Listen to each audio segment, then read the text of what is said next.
This video is brought to you by Miniature Market.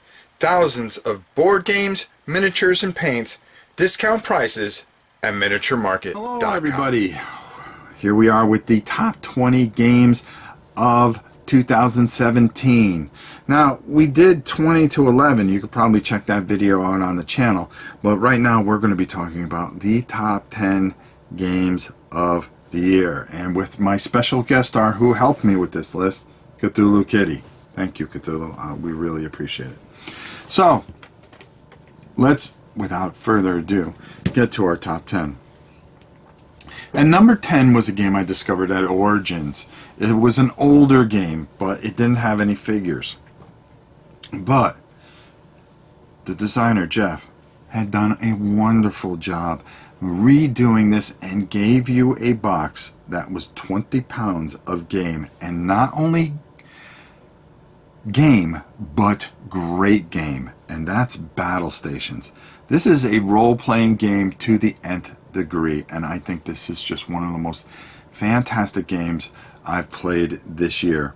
I've really enjoyed it, and we've been waiting for a good week to get and do this and do a few missions on this, and I'm really looking forward to it.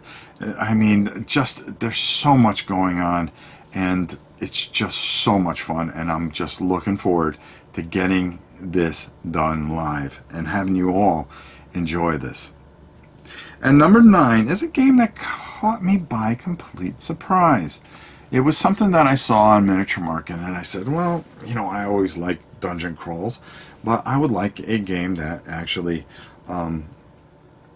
that, you know, kind of like the Pathfinder game. I really enjoyed that game, and I wanted to play something more like that.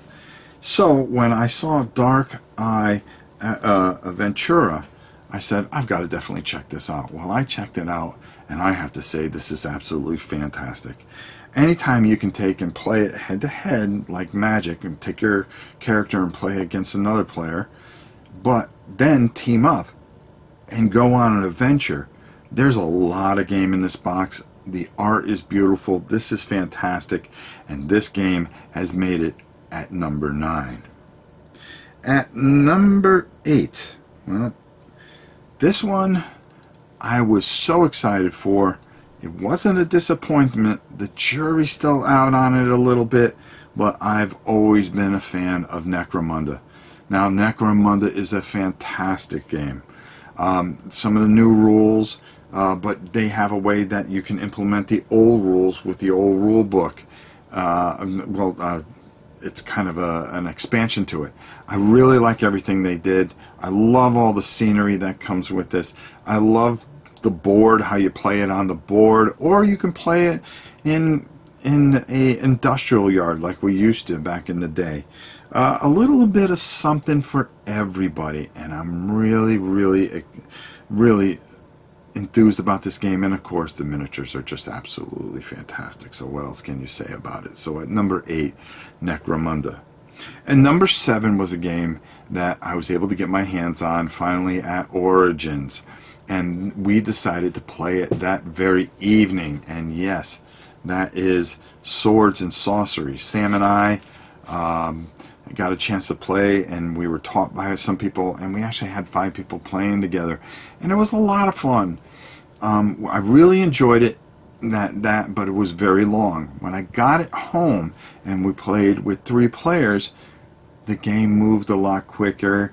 There were different things, and it takes a few times to play to get through it, to really get the feel of it. I think you have to play it a couple times, because the first time I played it, the jury was kind of out on it, but as I kept on playing it, I just discovered how great and what a wonderful story the game had, and how much fun it was. It was just so much fun, and it moved and flowed so nicely. So at number 7, Swords and Sorcery. Number 6, this is where all the surprises start coming in, because these are games that affected me, and with this list, it's the things that I liked, or I felt that were the best of the year for me. And at number 6, Witchborn comes in, and Enter the Perdition. I really love how this works. I love how you can use your phone. There's an app for it on the phone where you can just, it tells the story. You can do it on your phone or your tablet, and it tells just an incredible story as you play through these beautiful, gorgeous maps. And then when they added in the bone figures of like the dwarves and the elves and the knight, just a home run for me. We really enjoyed this. We're looking forward to it at the beginning of the year, getting Corey to come and play a live play via the internet, Skype or something like that, and help walk us through some of the more challenging scenarios. And we're really looking forward to it because honestly, this is a tremendous game. At number 5, number 5 is a game that I was on the fence with, and then I played it the first time, and then I realized how much of a genius this man was. It wasn't so much I was on the fence with it. When they had their campaign, I think they should have done even bigger than what they did. And as people started to discover this game was just absolutely fantastic and rivaled one of my favorite games of all time. And that's Techno Bowl, rivaling Blood Bowl. I love this game. So smart, so smooth, plays so well. You can vary it to just like almost an arcade level to a high strategic level, and there's something for everybody in this game. And if you like football, you're going to love this game. This game is just a tremendous work of art, and I have to give Brett all the credit in the world. He done a wonderful job. And if you check them out and stuff, you see that they are constantly playing seasons and stuff like that. But the thing I really like about this game is you can play a one-off and have just as much fun. At number 4. Number 4 is a game I kind of discovered by accident at Gen Con, and that is Fallen Lands. And now with the expansion, I think this would even be a little bit higher once I got it played, but we gotta be fair and go with what we know. And at number 4, Fallen Lands by Fallen Dominion. These guys put 13 years into this game, and this is a masterpiece. They are telling a story. And I am a sucker for somebody that takes the time and doesn't just throw a game of mechanics in front of you, but tells a story that wants you to be sucked into the game and feel that every time you turn a card over, the thing that's going to happen is going to change your whole perspective of the game. And that's what Fallen Lands does. And this is just an absolute masterpiece. I mean, there's no other way to put it. And I really enjoyed this. And number 3 is a company that I have given such a hard time to. And it's because I don't get all the pieces and parts to the game. And it's disappointing. But when I play their game, it's hard to hammer on a company. Yeah, you need to get your quality control together, but if you keep on making really fun and exciting games, you know, I have to forgive you. And Star Saga is it's just a very great game. It came out late this year. I got a chance to play it, but it's something that stuck with me. I like it solo. I like it playing with Janice. We had some fun over the holidays playing it. And the figures are just fantastic. And I'm going to be painting them up, and I can't wait to show you how to do that. And number 2, we're down to the final 2 of the year. So what is it going to be? I bet you guys are really wondering. Well, number 2 is a game I played solo by myself, and I wanted to get a hold of this company because I heard they came out with other games. They were kind enough to give me a copy of this at Gen Con. And I went, wow, I heard so much buzz about this that I couldn't wait to get it home. And it was one of the first things from Gen Con that I made sure that I got to the table. And Too Many Bones was worth every bit of it. And I have to say, the job that they did and the things that they have done with this It's just an absolute fantastic masterpiece. Well put together, well done. It's a bit of a learning curve, but that didn't stop me. I kept on trying to figure things out because I was so intrigued and sucked in with the game. The combat system is just a masterpiece. The management of your character is just gorgeous, and the neoprene mats and all, just so well thought out. So much passion put behind it that I wanted to try their Roman game, and eventually I will. And I'm really looking forward to it. And I'm looking forward to the expansions that they have coming out, because those just adding more. What a fantastic, wonderful company, and what a wonderful game. Too Many Bones at number 2. What's number 1? Is it something that you would expect, or is it something that you don't expect? I got a feeling it's something you don't expect.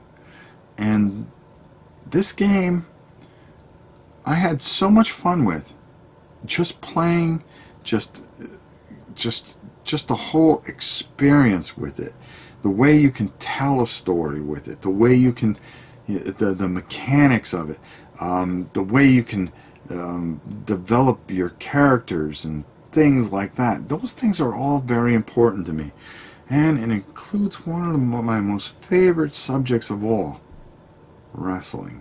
I'm an old school wrestling guy. I love old Georgia Championship Wrestling, old WWF Wrestling, and AWA. I loved it all as a kid, and I grew up wrestling for real, and you know, a collegiate level and things like that, and just you know, learning how to shoot and things like that. And I'll tell you right now, when they came out with this game, I went, fantasy wrestling.